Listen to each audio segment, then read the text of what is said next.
hope I don't look back on this in 10 years and realize that I was completely wrong about all of it. But anyway, up until the 1950s, if you went to a bowling alley, you would have seen these guys. Human pin setters. Yep, human pin setters. They were the people who reset the pins after each turn of bowling, or whatever you call it. I'm sure there's an official name. And today, aside from a few niche bowling alleys that employ human pin setters as an attraction in and of itself, this job no longer exists. The question is, who are the human pin setters of today? Am I one? Are you one? And if so, what do we do about it? If you've been tracking along with AI development, or you've been seeing the news, you've seen things like ChatGPT, maybe you've played around with it, you're probably asking the same questions that I am, such as, what on earth am I going to do about this? Am I going to get replaced? And how am I going to prepare for the impending doomsday scenario, which may or may not come? Some people are excited about this rapid technological change. Others are making lots of money from it as we speak, or as I speak. I mean, you're listening. But I'm willing to bet that most people are kind of anxious. They have no idea what's going to happen. They're living in this sort of twilight zone, not sure where to go or what to focus on or what to do next. But they know that change is coming, and it's going to come fast. So in this video, I'm going to share what I think is a useful approach to navigating the coming disruption. But first, we need to look at where we are at. We need to understand the problem that faces us. Now, as a quick disclaimer before I get into the rest of this video, my level of certainty around what's going to happen in the next 0 to 10 years is extremely low. Please take any and all advice that I share in this video with a massive grain of salt. Do your own research, do your own thinking, and understand that really no one, even the experts, know what's going to happen in the next decade. We could have a major event that forces us into deindustrialization and sets back AI progress 10 to 15 years. Who knows? No one knows, especially not me. With that said, let's dive in. So it's the 22nd of March, 2023, as I'm recording this video. And in the last week and a half, GPT-4 launched to the public. The official demo from OpenAI showed GPT-4 taking a poorly drawn sketch of a website and turning it into a fully functioning website, which blew me away, and I think a lot of other people too. Secondly, Google announced integration of Gen AI into workspace tools like email, Gmail, Docs, Sheets, so on and so forth. Microsoft announced something similar, 365 Copilot, so AI in things like Microsoft Word, Excel, PowerPoint, and so forth. And then mid-June, version 5 came out. And the list goes on. The point that I'm trying to make is that things are moving fast, extremely fast. This was just the past week. Who knows what the rest of the year looks like? And that introduces the problem, because AI is replacing skills, and it's replacing them rapidly. And I don't think we've caught up. I don't think organizations and individuals have caught up at all. And we're not going to, at least not all at once. We know that it's not the labor jobs and the skilled trades that have been replaced. It's creative work, it's digital work. It's things like illustration and digital art, web design, voiceover and narration, writing and admin work, software development. And I think this came as a surprise to many people. It wasn't even 2 years ago where the average digital illustrator or visual artist thought to themselves, the AI won't replace me because I am creative, and that's something that's unique to humans. But now we know that it can, and it is replacing these fields of work. And in the face of this rapid technological change, we have two options. The first is to downplay the significance of it out of ego, comfort, or just wanting to maintain the status quo. This is what Kodak did when one of their employees invented the digital camera, and Kodak leadership were like, it's cool invention, but we do film, and this is never going to catch up to what we're doing here. Plus, we make a ton of money from film, so let's just stick to our core business. And of course, in 2012, they went bankrupt, largely as a result of not adapting with the times and not prioritizing innovation. The second option is to accept that change is going to happen and it's going to happen fast. So you should learn how to adapt and thrive in the new paradigm. So let's talk about how to exercise that second option with Metaskills. Now, to understand Metaskills, it helps to understand them in context of other skills. So I find it helpful to view skills in 3 distinct categories: hard skills, soft hard skills, and Metaskills. Hard skills are things like trades, plumbers, electricians, complex manual labor that can't just be done by anyone untrained. For example, if I had to rewire this house that I live in right now, I wouldn't know where to start. I just have no knowledge of how any of that works. Soft hard skills are most other things that we think of when we think of skills. Things like design, music production, software development, writing, voice acting, research, the list goes on. These are things that are mostly done on a computer, mostly done with the mind, and don't involve sort of physical labor. And then we have what's called meta skills. Meta skills are the skills above the rest of all the other skills, or the layer underneath, depending on how you want to look at it. They are adaptable, they're transferable, they're reflexive, and they are truly powerful. Learning how to learn, or knowing how to learn, is an example of a meta skill. If you can pick up a new topic or concept or framework faster than someone else can because you know how to structure your learning or structure a learning project, then you have an edge. You can adopt new technologies faster as well because you know how to learn effectively. This is a meta skill, just like a bunch of others that we're about to look at. One helpful mental model or framework to view the acquisition of meta skills under or within is this idea of becoming the modern T-shaped Renaissance man. So being a specialist is a risky bet. Devoting all your energy and time towards one soft hard skill leaves no room to develop other skills, and more importantly, meta skills. A better approach, and the one I'm taking, is to become multidisciplinary, to become T-shaped, to become that Renaissance man. The T-shaped individual is someone who has deep expertise in one area, going up that vertical line, the trunk, combined with a broad range of general knowledge and abilities across the top, across the horizontal bar of the T. Most entrepreneurs that you meet are T-shaped by necessity. They need to have an understanding of the big picture. They likely have a bunch of different skills, from sales and marketing to management to leadership. And they also likely have deep expertise in one or more subject matters. When you're T-shaped, you can adapt. You're not the audiobook narrator who gets replaced by AI and is left stuck wondering what to do next, or the YouTuber who talks a lot about performance and productivity who can just be deep faked in like 6 months.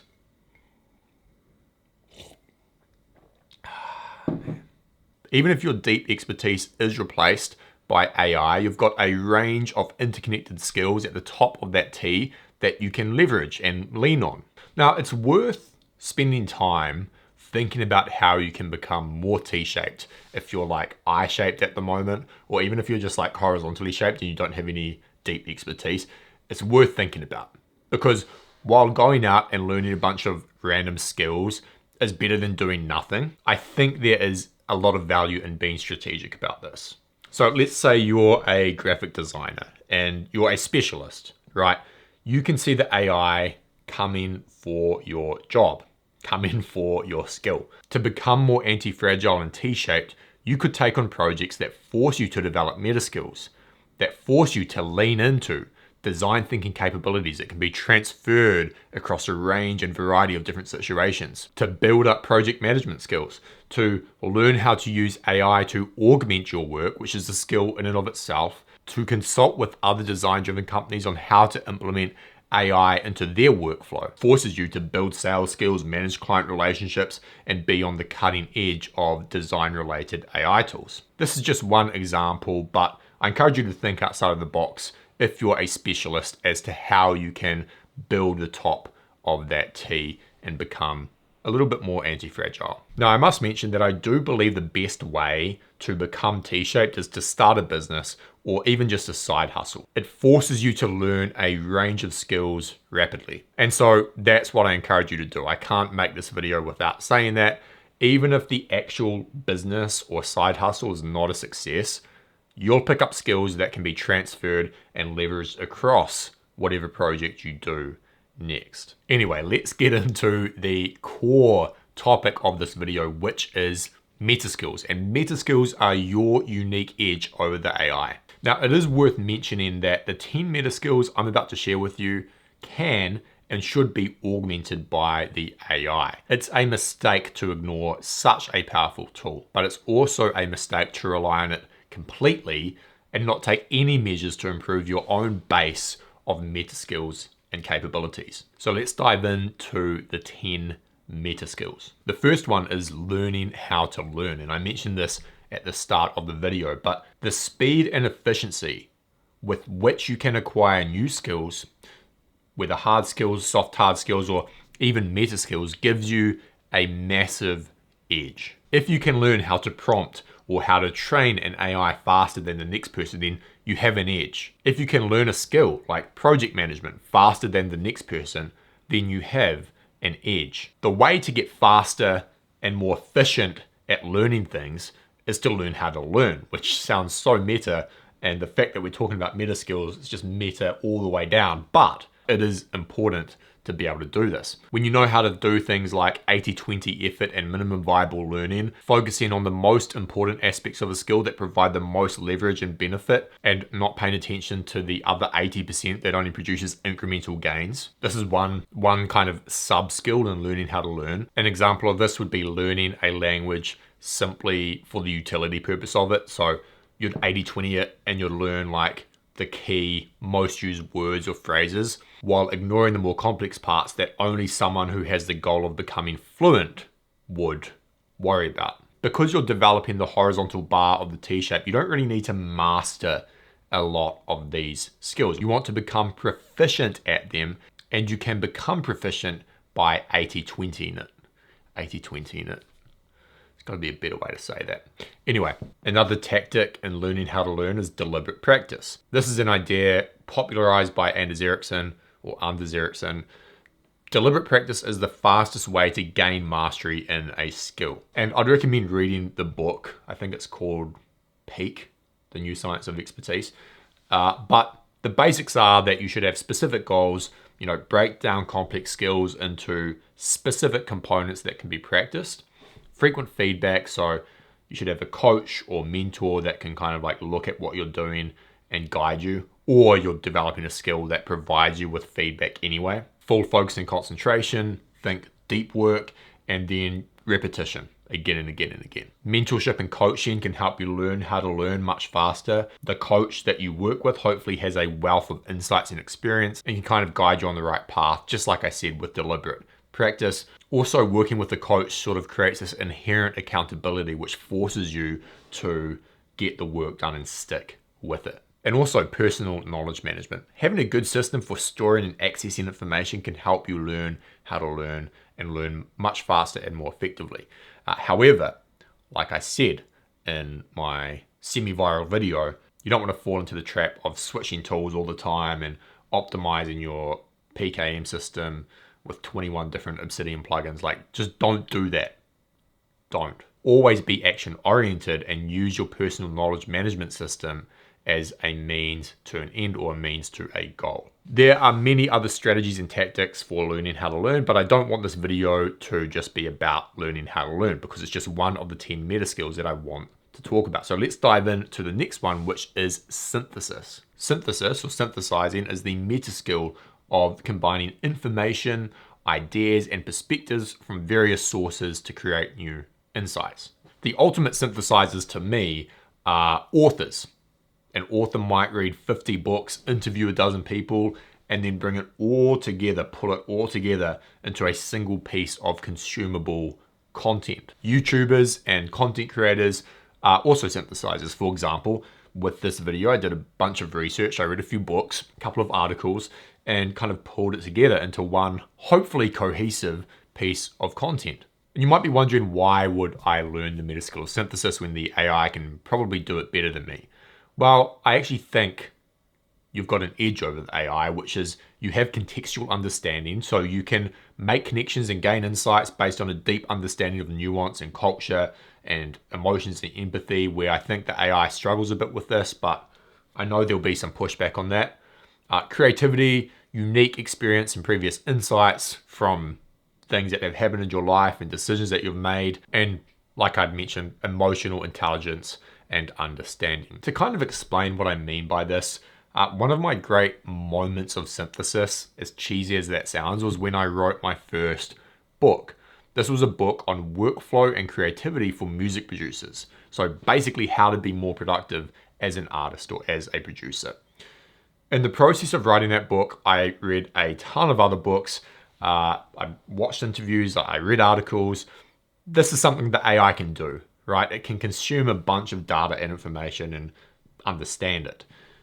But being an artist myself, being a producer myself, I had talked to so many other producers about their creative struggles, and I understood on an emotional level what the struggle was like, having experienced it myself.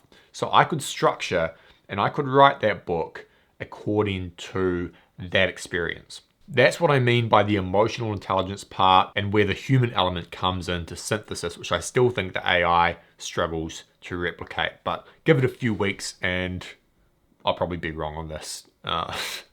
Anyway, moving on. The third meta skill is systems thinking.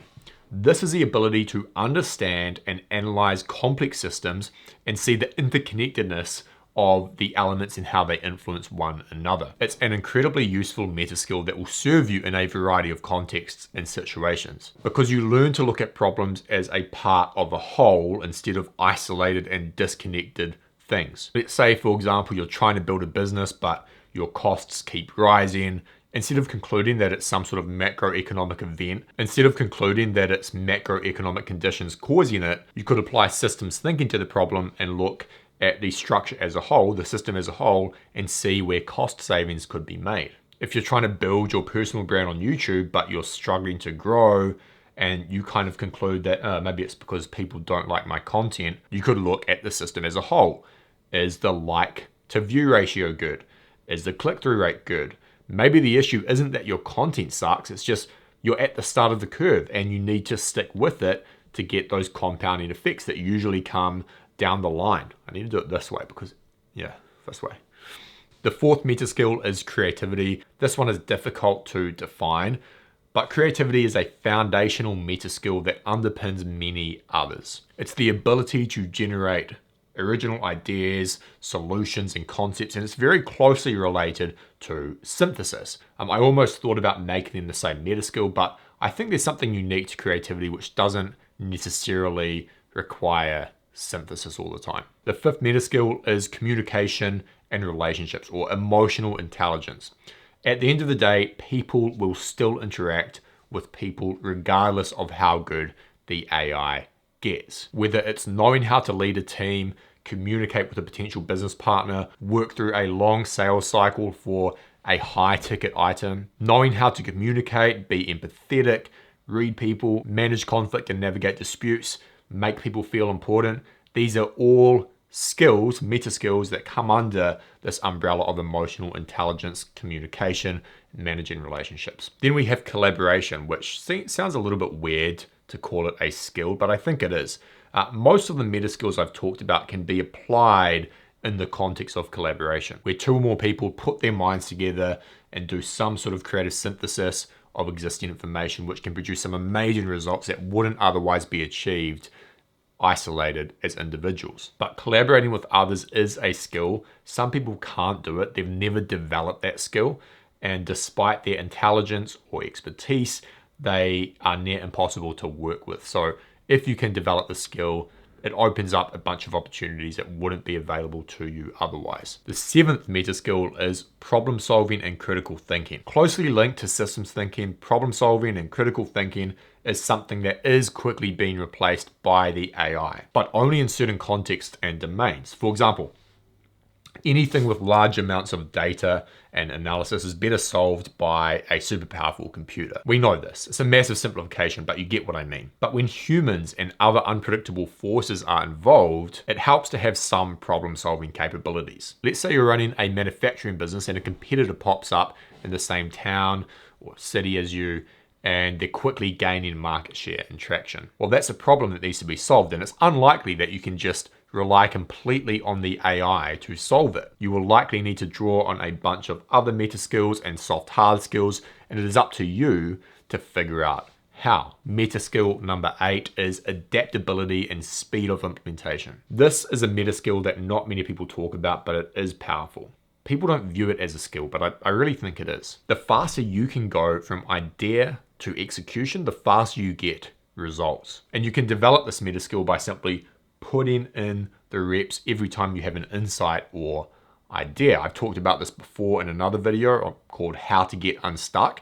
And it's this whole idea of when you have an idea, you get it to a point, you experiment, you spend time working on it. You don't just write it down, you take action straight away, even if it's just to get to a point where you can say, yep, this is not what I should be working on. The thing is, AI will not change fundamental human nature, which is to seek the path of least resistance and find reasons to not take action. So if you can become someone who implements things fast and implements ideas fast and can adapt with the changing landscape, then you have an edge. The 9th meta skill is decision making. Along with adaptability and speed of implementation, the better you are at making decisions, the better results you'll get. Now, there are 2 parts to the meta skill of decision making: judgment and speed. You must be good at judging the options in front of you, of thinking through the second order consequences of a choice, the probabilities of success versus failure, the opportunity cost. And you must make decisions reasonably quickly. You don't want to be that person who spends too long trying to make a decision while other people have made sort of a suboptimal decision, but they've learned from it and progressed and iterated and improved, and now they're way further ahead. And the final meta skill that I want to talk about is focus capacity and time and energy management. Now, this is a meta skill that I've covered in depth across my YouTube channel. It's one of the most important meta skills because without it, you can't really work on any of the others. If you can't sit down for 90 minutes and focus on one task, then you need to develop the ability to do that as soon as possible. Because the person who can focus deeply for extended periods of time will surpass the person who works with constant distraction, no depth, and can't stick with one project or one task. Beyond that, knowing how to manage your time and your energy is a powerful skill to have. If you can consistently operate at peak performance